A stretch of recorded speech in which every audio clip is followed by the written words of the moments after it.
Hey, this is Matt Dixon And Jeff Campbell from Dark Cell Productions. Today's episode of Naked Zombie Radio is brought to you by Zombie Steves. Are you ready for the zombie apocalypse? It is time, once again, to lock your doors, shut your windows, strap yourself into your favorite comfy chair, and tune out and tune into the Naked Zombie.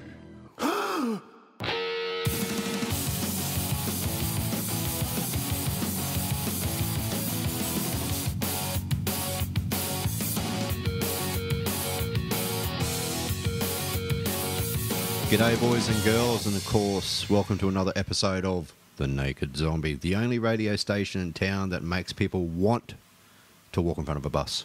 Anyway, tonight I have two fantastic guests joining me on the show.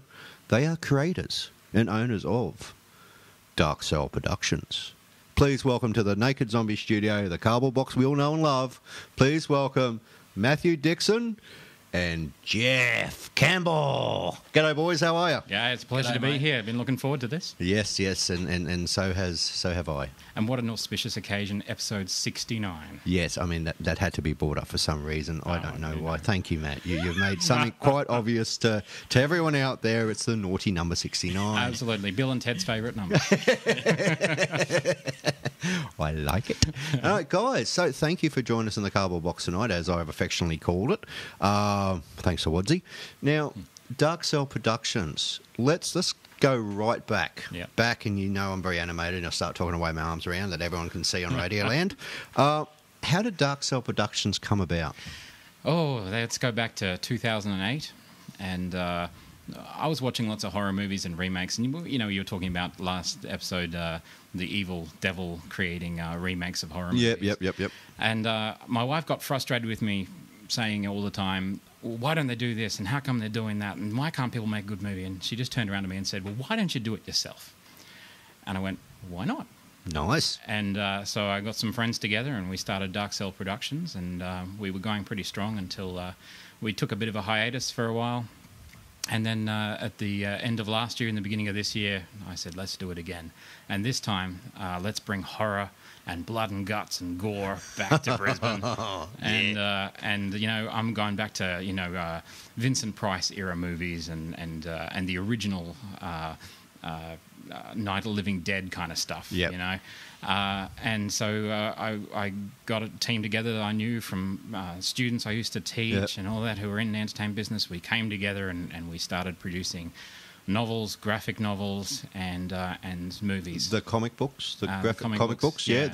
Is it live action comic? Live action comics, yeah, so- Actually, I enjoy those. I actually like the last one, the one with the snake, the serpent. Oh, the serpent, yes. Oh, yeah, that was pretty good. I have a big question for you, though. Yeah? How the hell do you get those hotties to show up? Oh. I mean, seriously. I mean, I run the zombie, man. I have some homeless guy knocks on my door and wants to be a part of it. I don't get some good-looking ladies in.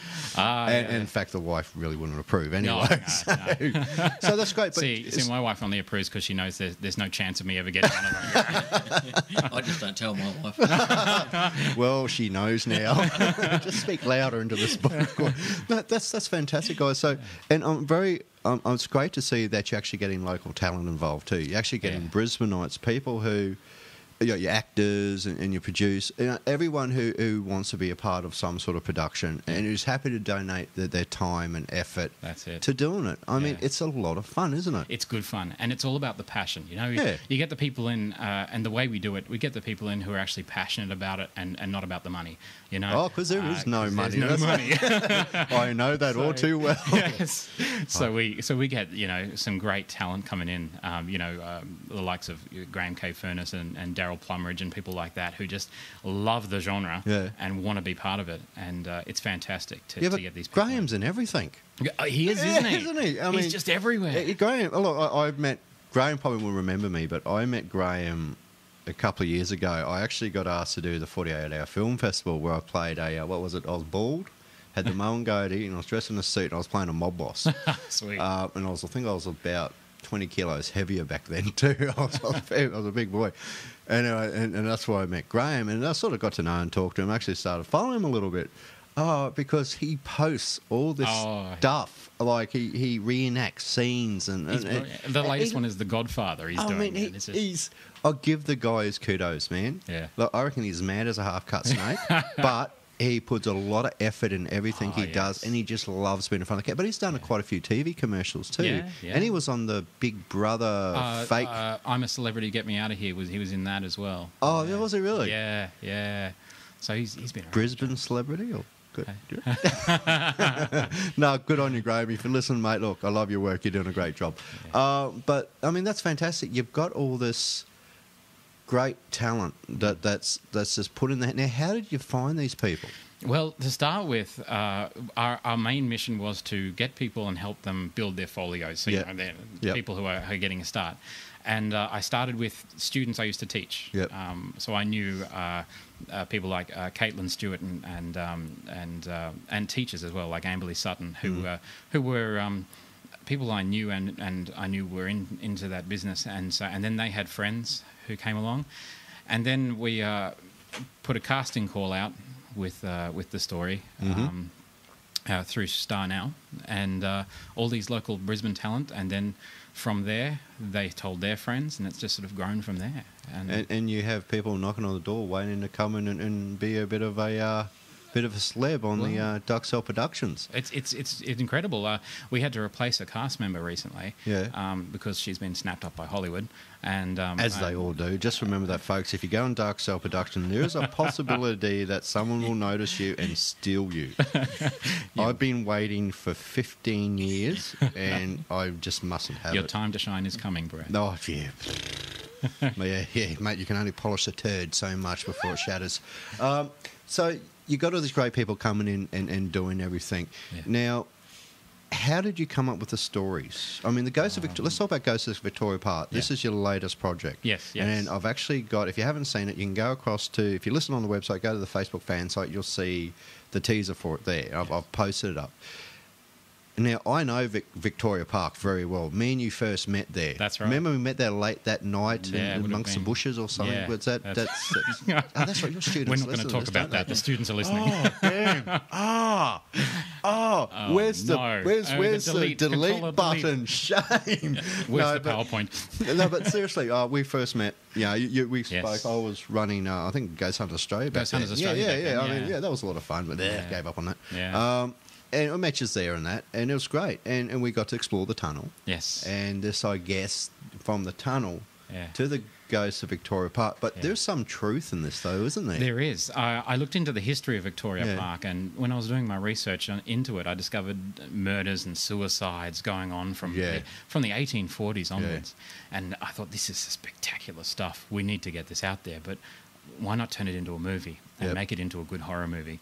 And so I started writing the script towards the end of last year, incorporating the history into it.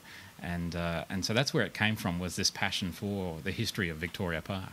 Yeah. And if you don't know, I'll give you a bit of a rundown of Victoria Park. I'm like, thanks to Liam. Thanks to Liam, he's just filming. They were finding bodies under the bushes. They were finding a massive amount of suicides in Victoria Park. And we'll get into this a bit later on about the ghost side of it.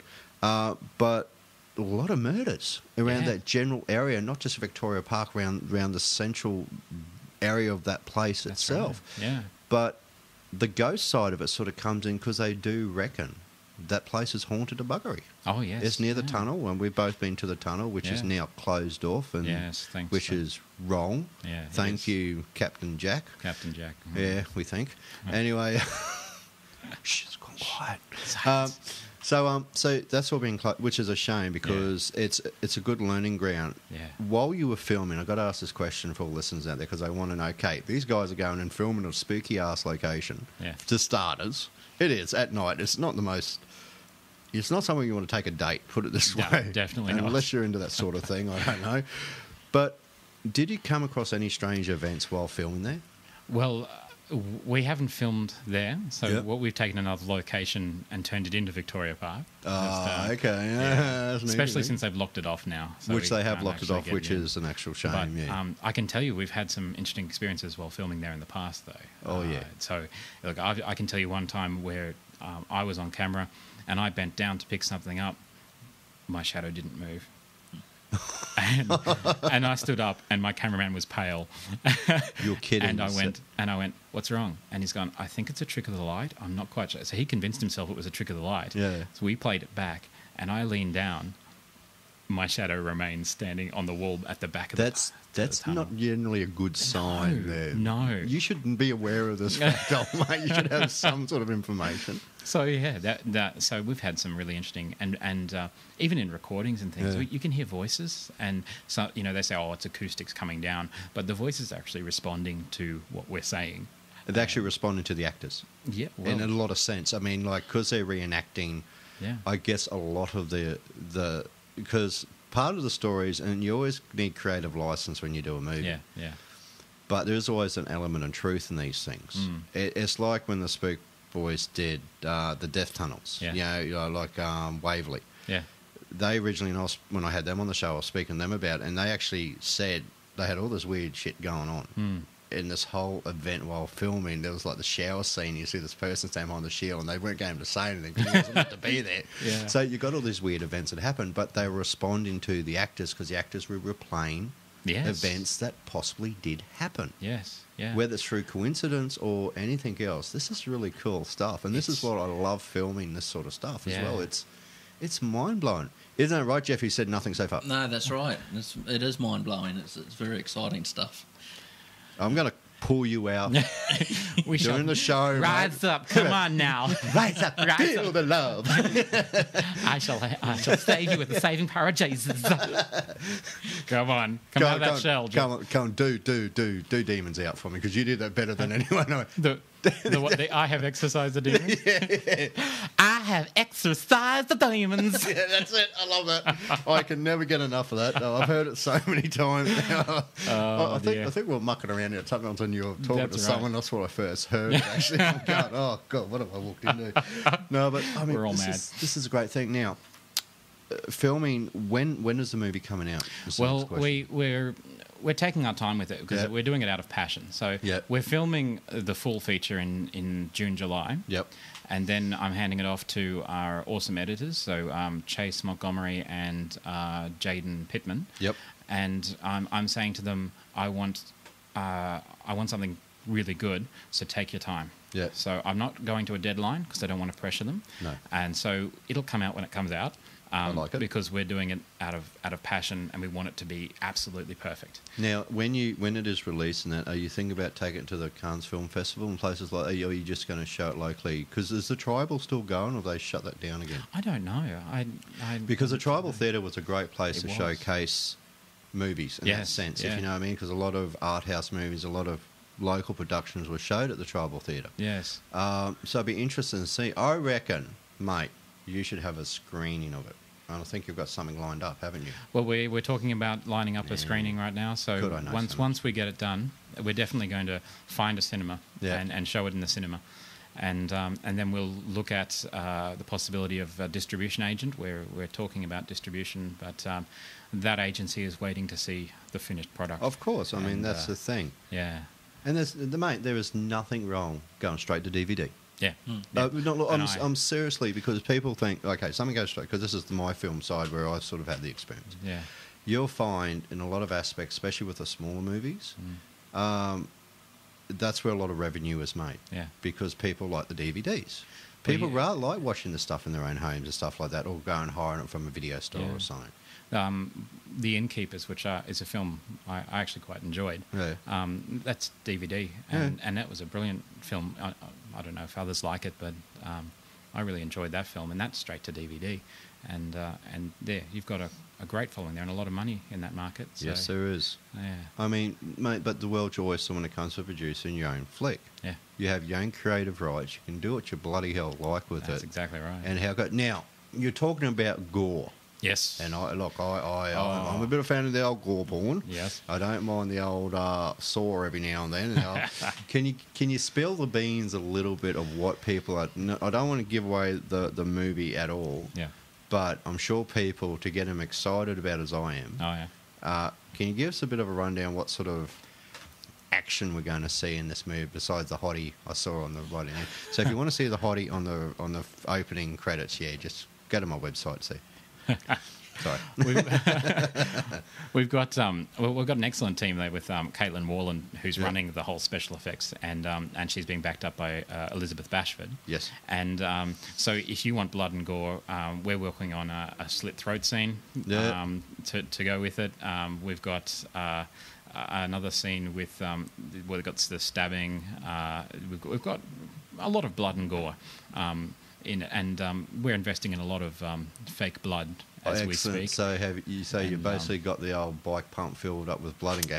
Yep, the old trick and straight out there. Isn't it amazing what you can do? Like I've dealt with the old compressed air. Yes. Yeah, like the old blood ball and the downpipe. Yes, yeah. Yeah, like a little bit of pipe, full bit of blood, and a bit of air compressed hose, and it just goes friggin' everywhere. Yeah. But I mean, this is the thing that people don't realise. It's you don't need all the millions of dollars to make a really good movie. Max Schreck back in the 1920s, when he did Nosferatu, said the secret to a good horror movie is leaving it to the viewer's imagination. That's right, and that's what I'm living by. This philosophy of it's plot driven, it's character driven, and yes, there's the blood and the gore, but in terms of the special effects and seeing the ghosts computer imaged and things like that, that's not my style, you know. And I'm more, as I was saying, the Vincent Price style of horror movies. That first Night of the Living Dead was scary. It's black and white. Oh, I saw about the other night on the show. It scared the absolutely crap out of me, because when I saw it, I was probably, I'm 41 now, so I was probably only, I don't know, 10, 11, maybe, if that. And I saw it. You know, I saw it on a mate's on a VHS, you know, the old VHS, and on a little TV, you know, and I don't think I slept for a month, you know, and it was psychologically more than anything. You didn't see. We don't want it predictable. Yeah.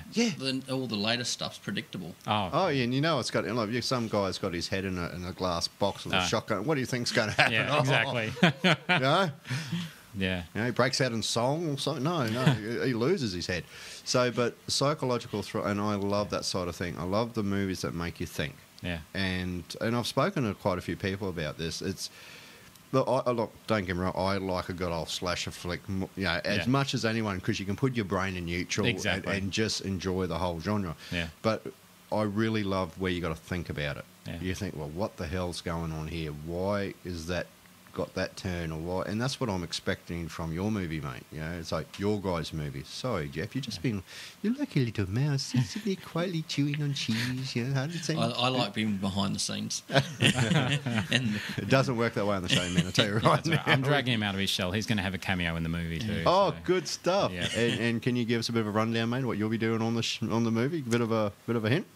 Big star, you. Come on. I'm going to be a bodyguard. A bodyguard. Well, look, I'll just give you a visual. He's massive. He's a big boy. He's big shoulders, bald as a bowling ball, and so you could get work as a bodyguard, mate. Seriously. Yep. Well, Matt, you're just too pretty. That's right. Yeah. Pretty boy. Thanks. No, I'm not saying you're not, dude. Seriously, I saw the look in your eyes. Do not upset him. Do not upset him. What's that grinding noise? That's my teeth. So great. So go play bodyguard. Yeah. Well, I'm actually along that line of a career anyway. So it's just easy enough done. So when you two boys are like famous, you're going to like protect yourself, or yeah. Well, it's a thought. Yeah, it's cheaper that way. You can jump in front of yourself. That's right. Look, I can take a bullet for myself. That's no worries. Yeah. Well, don't say that too loud on this show, because there'll be some nutter there listening. All right, guys. So we're talking about now. What else is coming up with you guys? Because, mate, there's always something. You're always doing something. Now, with what was the idea behind the action live action comics? I thought that was very clever. Well, yeah, we're looking at. I'm a big fan of graphic novels, and I thought, how can I boost the portfolios of models while at the same time telling my story in a graphic novel? So I thought, why don't we just do it live action? And photograph the models. They get their credit and portfolio, and I get a story told without having to worry about all the different elements of production. I've got it done with the photographs, and gave it a try with the serpent, and it turned out really well. Yeah, it did actually. I quite enjoyed reading it. Thanks. And so we're going to the next stage now, and in April we're doing the shoot for Raphael the Devil, which is a 10-part series about an eccentric university student who comes up with the idea of the perfect murder and the consequences of that murder, and how everything falls apart around him. And I've created a kind of a charismatic Hannibal Lecter type character around him, or a Dexter version? a younger version of kind of like a Dexter, but a bit darker and more evil. And his I guess arch nemesis but mentor, the professor, who's his conscience, his voice of conscience. And we're photographing that in April with some great talent there, Jessica McGuinness and Maya Nib, to name a few, and then that will be completed and probably put out by the end of July for sale. And so we've got that going. And we've got the movie going, and we're also publishing novels at the same time. So authors who can't find a literary agent because apparently fantasy work isn't interesting for people. Oh, you're kidding me. That really grinds my gears, because all of us at some stage have read Choose Your Own Adventure or read Dungeons and Dragons novels, or read some sort of fantasy one as kids growing up. I think we all at some stage have gotten right in. Even comic books are a fantasy in themselves. But publishers, and this is why I don't get, unless you've got a friggin' name for yourself writing rubbish. Seriously, these are so many great authors out there whose works aren't getting noticed. That's right. And it's great to see you guys actually biting the bullet on this, saying no, we'll help you. So how do you raise funds for that? Well, it's a little trick we've got where we basically self-publish. So and through that process, the company that publishes it takes a percentage. And then whatever profit is left, we give to the author. And so really, we're not doing it to make a profit. We're doing it to get that person's story out there, because we love their stories. And so we just want to get their story published, and then. They've got. We do the cover art for it. We do everything. We've got at the moment Steve Jeffs creates the cover design. So authors out there who want their works done, we can edit it for them, put it together, publish it for them, and whatever profit is made, we just pass on to them, because I've got a full-time job. I don't need the money. I'm more about just getting the work out there. Isn't that great? I'm sorry, guys, but I think that a lot of business have lost sight of helping someone else out. You know what I mean? It's all about raising the almighty dollar. I mean, great money is awesome. We all love it. We all need it. But to actually take the time to assist somebody who wouldn't never get looked at otherwise, I think that's truly amazing. I think that's a great Australian spirit right there and there. And I'm a big Australian bloke in that sense. I love me country. I've always said that. And it's great to see that. I mean, I guess that's why in a lot of aspects, see, it's look, really great donating to the flood appeals and everything like that. I think that's awesome.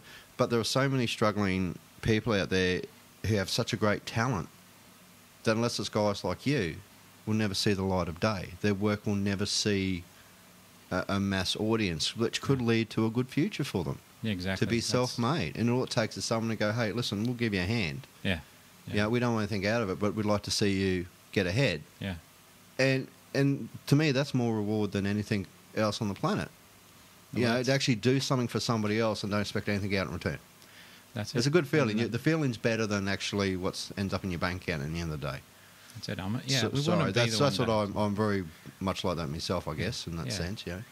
Now, this movie, this awesome movie, this fantastic movie that's coming out and it's going to be filmed, and I expect tickets. Oh, you'll be up there front row centre. I expect at least probably a lap dance of Jeff. Definitely. Do you hear that? We have witnesses. I will be replaying this. So how is the lap dancing going, Jeff? Is it working out for you? He's good or No, giggly. he's turning bright red. That's all right. He'll be promoted to pole dancing soon. Mate, so. there was no shame on this show. I'm sorry. No one's safe. So he has gone very quiet, hasn't he? Yeah, that's right. I'll pay for it later, though. Yeah, I'm sure you will. So, look, I know you haven't quite got an idea. Can you give us a bit of an estimation when the movie may be coming out? I would say probably we finish in July. I would expect sometime in November. November, yep. We're looking to launch. Yeah, we'll have teasers and things along the way. Of course. But I'm giving them plenty of time to produce. They're uni students, so they've got their uni degrees. But I'm expecting around November, we'll have it all done and ready to go. We're going to use the local talent. Hopefully, we can get the rock band The Ovaries to do a bit of the soundtrack. Yeah. And if not, their lead singer, Caitlin Stewart, who I mentioned before, hopefully she can get the soundtrack done for us. Yep. And that gives another bit of local talent into the mix. And so hopefully November, we'll have the Ghost of Victoria Park out. Oh, nice. Yeah. That is pretty exciting, guys. Now, the next question. Isn't it amazing, like I said this the other night, most radio shows, that they break it up with a heap of music. Yeah. And they talk for about 5 minutes and it's like That's it. an hour of music. No, we go for a solid hour just chewing the fat, as I call it. You know, And we have a good love it. old chinwag about Yeah. stuff. Now, next question is, what else is in the pipeline for Dark Cell Productions? Well, we've got another production coming up. Once we've wrapped, I'm already writing the script. Yeah, I thought you would be. We're going to do a vampire movie. Nice. And, and I actually want to sign you up for this one. Oh, here we go. Because I'm thinking we need an Australian Bruce Campbell, and you fit the description perfectly for the comedy that I'm looking for. Mate, I lack a chin and I wear thick rimmed glasses. I can't see how that's going to work. So we're going to go. We're going to. Hey, listeners, we'll talk him into it. Come on, let's put the pressure on. I'm thinking about it. Me and Australian. Oh God, I haven't got the chin to match that guy, man. Seriously, he's all chin. Mine sort of got pushed in at birth, so I just didn't. Yeah. So we're working on an epic vampire flick. Yeah. And I'm sick of the vampires with a conscience who go, oh, should I kill her? Shouldn't I kill her? No. Should I sparkle? Yeah, sparkle out there. Sparkle. Now, what the hell happened there? You're in the film industry. You know about it. And I've got to ask you this, Jeff. What were they thinking? Seriously, sparkly vampires. Too many pretty boy vampires. Oh, there is. What's up the good old? Yeah. It's all about money making, I think, isn't it? With a lot of it, the sexy male vampire that the girls want on their wall, and it's crazy. It's just not vampire. Mate, that guy is more paler than my printer paper. Seriously, I mean, and what vampire? I'm sorry, there's one scene I'll never forget. Yes, I have seen him. I'd admit it. Oh, I got roped into the Get thee missus behind me, Satan. Anyway, I was sort of playing on my phone. Oh, well, that's how excited I was. Next when he looked at it, I got to reveal myself, and he walks out in the sunlight next to all his sparkles. And the sparkles started, and he looked, little guy, look at that, mummy. And he's so sparkly and pretty, and I just wanted to go and throw up in a bucket somewhere. I mean, when did the good old-fashioned vampire turn into such a raving, sparkly... No, I'm sorry. Vampires in my eyes are very much your good old-fashioned, rip your throat out, have a chew on you. Not... Yeah, fine, they have... Even their fights are pretty lame. Oh, yeah. Sissy. Absolutely. They might as well just slap each other, Stop it. Bring back the days of John Carpenter's The Vampire, Yeah. Give me a vampire who'll just go into a hotel room and rip people in half. That's the idea. Yeah, that's the horror we've got to get. So we're looking at a vampire pick. Yeah, working on And that. now, haven't you already shot a couple of photos for that? We did a concept shoot, so I'm a bit... clever with this kind of thing of I called myself clever. Gee, I'm vain. You are very, and all his students out there who listen to the show, he's a very clever man, and he's lovely. There you go. You realise when I get to the classroom, I'm going to be killed by all the Twilight fans. Yeah, I know. Yeah. He hates Twilight. He really does. He's got like a picture of Edward on his wall with dart holes in it. So keep going. We did the photo shoot, and in my mind, I had the idea of let's see how popular and how many hits the photos get with the whole blood and the darkness. And and see how we go with that. And our production manager Amy Ferguson was one of the models, and she did a fantastic job of portraying the vampire, and that's how we found our dark man for the movie. Steve Beck, he was the male vampire, the main lead in that. So once I did that and I saw that it was popular, I thought, well, there we go. We've got the perfect audience. We've got people who love blood and guts and vampires. Yeah. So that's when I went, yeah, definitely, we're going with a vampire movie next. An apocalyptic vampire, bring back the days. Yeah, bring back the good old-fashioned days when vampires and vamps are not Nancy sissy boys. Yeah, that's it. Who wore ladies' underwear. The frilly ones too. I'm not talking about the G-bangers. We're talking the full-blown, that's right. Yeah, thrilly, girly. I'm sorry. I like my vampires to be vampires. Yeah. Look, if you're immortal and you can drink blood, you wouldn't be going with a whole, oh, gee, should I, shouldn't I love you. You'd be like, I'm just going to rip your throat out and drink your blood. Thank you very much. You're going to like it. Yep. Well, I like it. Well, anyway, yeah. So, now I've got to ask this. The crazies. We all get them. I've had my fair share of crazies on the radio show. Actually, I've had quite a lot of crazies on the radio show. Have you ever been approached by people who don't like the fact that you're producing these movies? Oh, yes. I've had my share. In fact, I have. I'm probably going to wave hello on the radio to my pet hater who loves to anonymously report me to people. Yes, you've got the people out there who go, listen, what you're doing is just evil and the work of Satan. And well, that's the general idea, isn't it? Yeah. Haven't you got a hotline? That's it.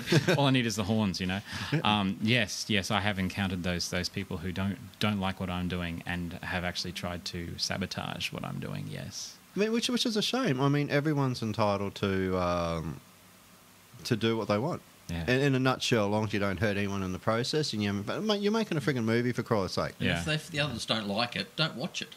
Well, that's what I say about the show. If you don't like listening to it, turn it off. Yeah. But you'll find those are the ones that always like to tune. Yeah, don't you? I know who you are. I'm talking to you. You know what I'm talking about. You're just waiting for me to stop up and then you can report me to somebody. Not going to happen. No. But, this is... I'm trying to word this correctly without sounding like a total knob job. How do you deal with people like this? I mean, look, we got to set the thing right.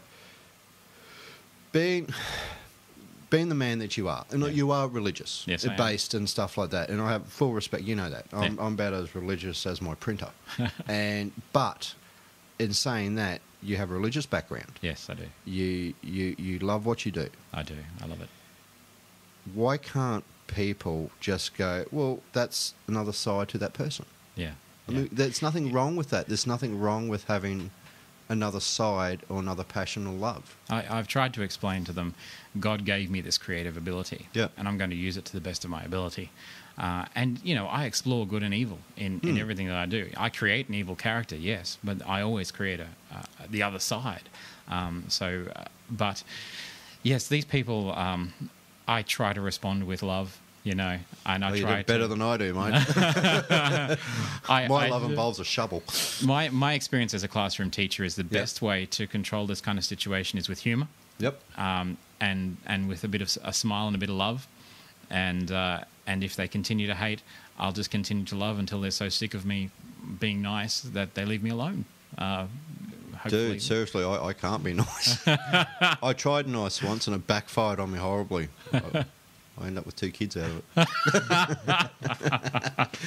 I got to throw some sound effects on there. But look, guys, wonderful, wonderful stuff. Now, we're going to have a quick break right now because the boys have been chatting non-stop for half an hour. So I'm going to feed them a drink and we'll be right back after this very, very short announcement. And we are back on The Naked Zombie. And, of course, cool, Zombie Steves, gotta love them, as you all do. Now, guys, we are discussing the movie side of things of what you're doing with the Ghost of Victoria Park. Now, you just don't go and go, oh, I'm going to make a movie about ghosts without some sort of prior knowledge or experience within the field. I mean, look, you don't go make a good porno unless you had some interest in it in that sense. But you know what I mean? You've got to have that same same passion or love. That's right. For something before you do it. Yeah. You know what I mean?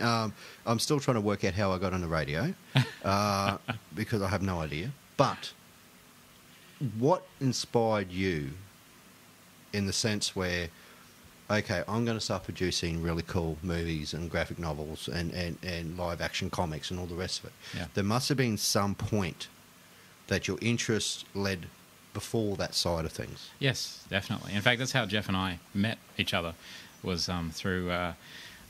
I've been looking into the paranormal for over 20 years now. Mm-hmm. And when I was a child, I had an experience. Won't go into what it was, but it led into a real passion for the paranormal. And so behind the scenes, without much fanfare, I've been networking with a group of paranormal investigators, helping people who are in crisis. So when people think their house is haunted and they can't sleep, this group, the Brisbane Paranormal Association, we get together, we visit the house, and we look at everything. So, for example, recently we went to a house where a woman claimed that she was having something holding her down in her bed, and she was terrified. And when we investigated, we found out that the power source was directly behind the wall, and there was an electrical leak. And so we told her to get an electrician in, and the problem stopped. So we're about helping people who are in times of crisis and think it's paranormal. Yep. And if it is paranormal, that's awesome. Oh, well, it is to a degree. I mean. But if it's not paranormal, we've helped them and settled their conscience and made their house a safer place to live and made them feel a bit safer. Well, it's surprising, isn't it? Because a lot of the good old paranormal activity, as we've discussed about in the past and stuff like that, it is a lot of common sense things at the end of the day, and that's what really is. I mean, you said the electrical leaks, and with EMF and stuff like that, it sets up a fear cage effect where you'll hallucinate and do all sorts of you can't sleep and everything like. I mean, these are things that people don't really understand. So when you actually go out to these places and go, oh, hang on, you're not actually suffering from this, but this is like, wow, it's microwaving your brain for 8 hours a night. Yeah. Let's do something about it. And that's the good side of the paranormal investigating. Yeah. To me, the bad side is when you make bullshit up. Yes. And you make something out of something that's not really there just to have some sort of effect on that person.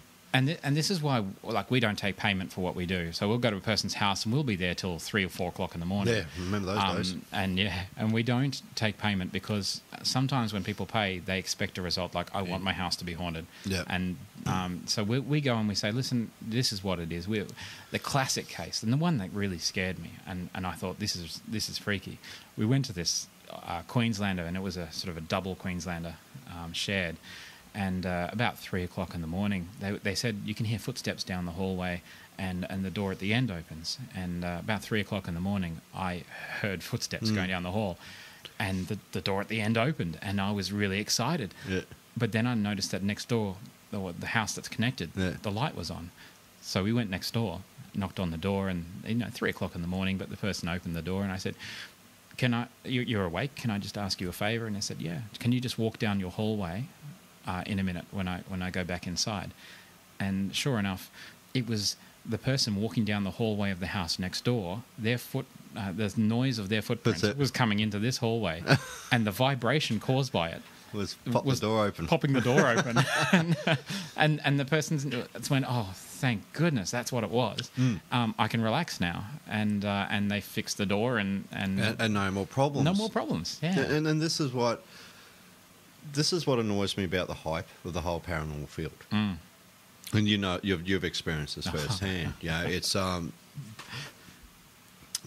there are a lot of really good groups out there who do it solely just to help people out. Yeah. And they're not interested in all the TV and all the other trappings that they assume that go on with this. And I think a lot of groups start up thinking, I'll get my picture in the paper, big deal type thing, where there's still groups out there who don't want that sort of recognition, who don't want that, who are just happy going out and assisting like you guys do. Yeah. I mean, it's part of what it should be.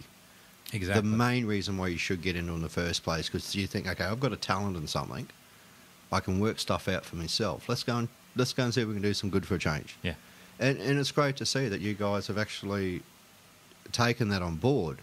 So you're going into other avenues Yeah. of film and television. You're making great horror flicks. I mean, the two are totally separated. Yeah. You're having your film side of it, enjoying that, Yes. but you keep the other side of it very much closed. Yeah, and just have, now, how do people get in touch with you for that side of it, for if they need help around the Brisbane area, and how far do you actually go? Oh, we'll go as far as we need to go within reason. So Yep. if it's further out, then we'll probably have to do it over a weekend or over Yep. a holiday break. But they can get in contact with us through the Brisbane Paranormal Association. There's a page on Facebook. Yep. And generally what we get is word of mouth and people calling up. So, for example, a friend who works for a certain organisation won't give any free advertising, but a couple of their customers were complaining when people were visiting that don't mind that's just the weird thing. Yeah. And then they called me and because I'd helped them out and said, we've got some clients who are having problems, and then we went out to those clients and then those clients talk. So it's mainly through word of mouth, but we've also got the Facebook fan page just in case there's an emergency and they don't know how to contact us. They can drop us a line there. And that's help great. out. I mean, I think, be honest with you, I think there aren't as many paranormal groups now in Brisbane as there used to be. No. You notice that? I've noticed a few of them have just disappeared. Well, one of them. When I go Hunters Australia, I was like, fuck, I need a break. I'll just do radio. It's more fun. Yeah, well, there's not as many as I think the peak was around 2008, 2009. Yeah, I agree. And then it sort of petered out now to those who are still very passionate about it. But Oh, yeah. I mean, it's not wrong having a passion about it. No, it's good. Now, I have a question for you. Yeah. The gadgets. Yes. You know I'm not a fan. No. I've made that quite plain and plain to everybody out there. Some of the equipment, to me, is good. Yeah. Some of it, I reckon, are toys. What's your standpoint on it? Well, I'm going to throw in the the hot classic iOvilus or Oh, iOvilus. God, what, the iPhone app? Yes. That's because it was It's made... hilarious. I caught it out. I did a test of it where I placed it next to my TV and left it on for a while. Yeah. And it started coming up with the words that were being mentioned on the TV. So Or words associated. Words associated Yeah, with words association. It's an algorithm. It's a software program. It's a software program. Yeah. And it'll basically eventually say what you want it to say because Yeah. it's listening to what's happening and paying attention to it. So, yeah, you've got things like that, just ridiculous. And then you've got your the K2 meter. Oh, you all know it's the biggest load of hog wallop. You know how much money people spent on those K2 meters? They were developed for the electrical side. They're developed for tradespeople, based in a nutshell. Yeah. Because, they're made famous by this one turkey on taps who decided to speak. And, of course, he had his finger on the pulse, as it were. And then they put the switch or sub keys in, which is fine. But, a mobile phone signal will send it off. A text message will send it off. All these little things will send these things off. I am not a fan of the K2. We generally use common sense. Yeah. I think the human EMF is much better than the physical EMF. You'll know when you turn up to a location if there's something off. The gut feeling. There's that gut feeling there. Yeah. And a number of times I've trusted that. And sure enough, I've had some real encounters along the way. And you think it's going to be fun, but it can be quite terrifying. Of course it can. And well, my first encounter really changed my outlook on paranormal investigation. And when I realised this is real, there was the fun concept and using the gadgets and everything, but then something real happened. Yeah. And that's when you go. That's your fight or flight. You run or you keep going. And when that happened, that's when I went. It's a thrill. Oh yeah. It's the adventure, isn't it? Yeah. I mean, the whole thing is an adventure in my eyes. That's the reason why most people get into it. Oh well, back in say 10 years ago, it was the adventure to get in, to find the unknown and to chase stuff. Yeah. So when it comes to equipment, do you use a lot of equipment, or do you sort of stick to the... I mean, look, fine. I have nothing against using IR cameras and that side of things, because you never know what you'll capture on footage or EVP voice recorders.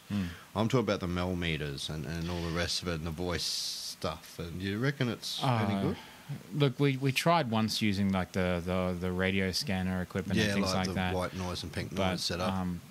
a lot of the time, it's what you want to hear that you get into it. Our most reliable thing is, look, if we have a K2 meter and we put it down and leave it, and we do a base reading first, then we'll use it, but we don't rely on that as evidence. The Gauss meters, Gauss meters. The Gauss meters I don't have a problem with. Yeah, look, they work. They're set up for a purpose. Yes. They pick up fluctuations and all sorts of things. You know? We use those, but only when they're only a backup to the real thing. They're not. We're not going to say, oh, the Gauss meter's gone off. This place is haunted. Yep. The basic equipment we have would be an EVP recorder. Yep. And we've got a rule with that of when we're recording, one person watches, the other one's recording, so that we don't whisper into it to take it. And then we play it back straight away, so there's no post-production editing of voices into it or anything like that. And in front of the client, so that it's clear. They're there, they can see. We're not faking it if it does happen. So we have all these backup rules in place to make sure that there's no one in the team, and we trust the team, but there's just to make sure that there's no accusations of falsifying evidence. Well, that's the thing. A lot of EVPs that I've listened to in the past have been tweaked that much. They've lost their... You know how they adjust the gain and they do this and do that, try and bring it out, but a lot of times they wreck them. Yeah. You know what I mean? Trying to hear what it is. You know, I've always been a fan of, as it's recorded, the raw sound. Yeah. You know what I mean? Maybe a slight just to take a bit of the background noise away. But at the end of the day, you want to hear that bit of background noise. You want to hear the old, well, what else is involved in there? Yeah. Do you prefer the digital or the old analog? We used to use the analog. Yep. But it's getting harder. Whir click. Hey? The whir click. Yes, whir click. The whir click. Yep. But it's getting harder and harder these days to get the tapes, etc. So we've gone to digital now, mainly because it's just because the supply and getting the supply now is a bit harder for us. So we use digital, but no enhancements. We don't do that whole removing the background. If we can't hear it, then the ghost is being lazy, you know. I don't want to come out to play. Yeah. Now, when you do an investigation, do you do the one-nighters, or do you spend? Is it like an ongoing thing? You may go there a couple of times in a month, or a couple of, or over a 3-month period, because I think that's what I used to do in person myself. I just wouldn't go one night and say, she's all good. You know, I'd make it quite clear that this may take a little while. It may not just be one night. It may take us a couple of a couple of months to get the information. You guys pretty much run down those tracks too? Yeah, we've got specific and set guidelines in place. So even before we talk to the client, we've got a series of questions we ask them to screen to make sure that we're on the right track and it's worth it. And we get them to diarise time and date and everything, and then we'll come and investigate. And then we'll go away and come back another time. We'll keep in contact with the people and keep coming back, because it's not all going to happen on that one night, and you might not have anything on that one night. And it may be, if it's an electrical fault in the house or a possum in the ceiling or something, won't be there that night. You might catch it out the next time you come through. It might be caused by a storm. So we do keep in contact and check in on them. And your best form of paranormal investigation is logic, in my view. Just logic. Just a bit of common sense and logic goes a long way in this field. Removing the emotion and removing the excitement. And we've got an excellent skeptic in our team, Bill, who, if we do get excited about something, he'll come across quite serious and go, give me a look. And he'll usually give us a good indication of what it is, because... and we need that person on the team to keep us grounded.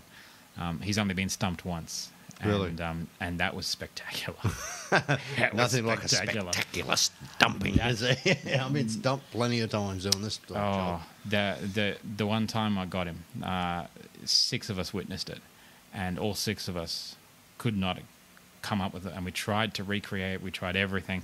Could not recreate it. And then I looked at him and he was pale. And that's the one time our skeptic has... Is that the photo that I've seen actually in the old Victoria Tunnel? The one looks like the person standing up at the end of the tunnel there? No, that's another one. He's convinced that's a shadow anomaly of the digital camera. This occasion was at a location where a woman was killed at a railroad crossing. Yep. And people have been complaining about seeing this woman. And just jumping in front of trains. Oh, well, it's an abandoned train line now. Oh, really? Yeah. Oh, awesome. So I'm there. And we were just getting the equipment out, and I was telling the story, and there she was. And I paused, goosebumps, paused and went, what is that? And I thought, this is a kid playing a prank. Yeah. Someone with a sheet running through. It disappeared right where she died. And we ran across, and it had been raining. There was mud, no footprints. Anyone who would have been running there would have made noise. Yeah, we of didn't course. hear anything. Yeah. And then we tried recreating. We even brought a car in and turned it around thinking it was headlights. We did everything. We spent trying to figure it out. And in the end, we just saw what everyone else had seen. And even Bill was stumped and said that was a woman. It's running freaky down when the you have track. those one-off experiences, isn't Yeah. it? That's the stuff that makes you go and keeps you interested in the field. Exactly. It's that thing that, you got the skeptics, ghosts aren't real and things. And a lot of the time, it's not. But this occasion, there was no question. All 6 of us witnessed the same thing and said it was the same thing and could not. There's no way anyone could have faked it. It was an open area. Yeah. No one could have run away and hidden. There was nowhere to hide.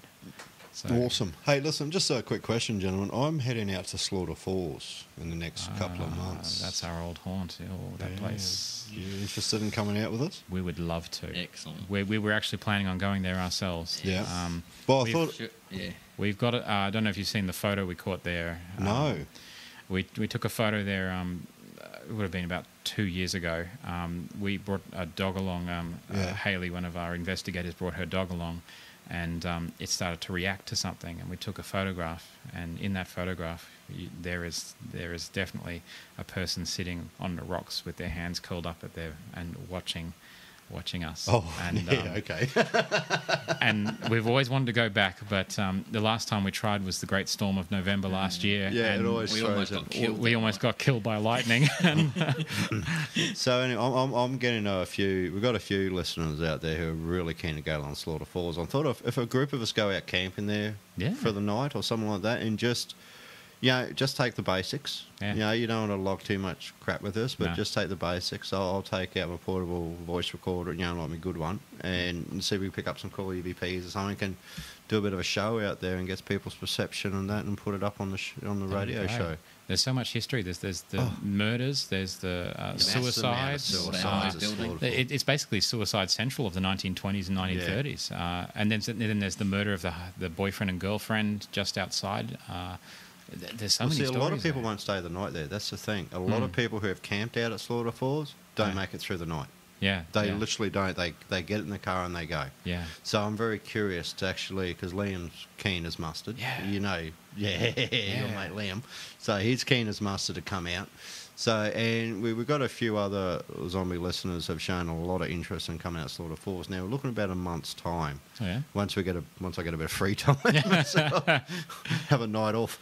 And by the way, if you're sending me messages on the Facebook page, this is zombie, and I do get a lot of messages. I'll probably get like 17 in one hit.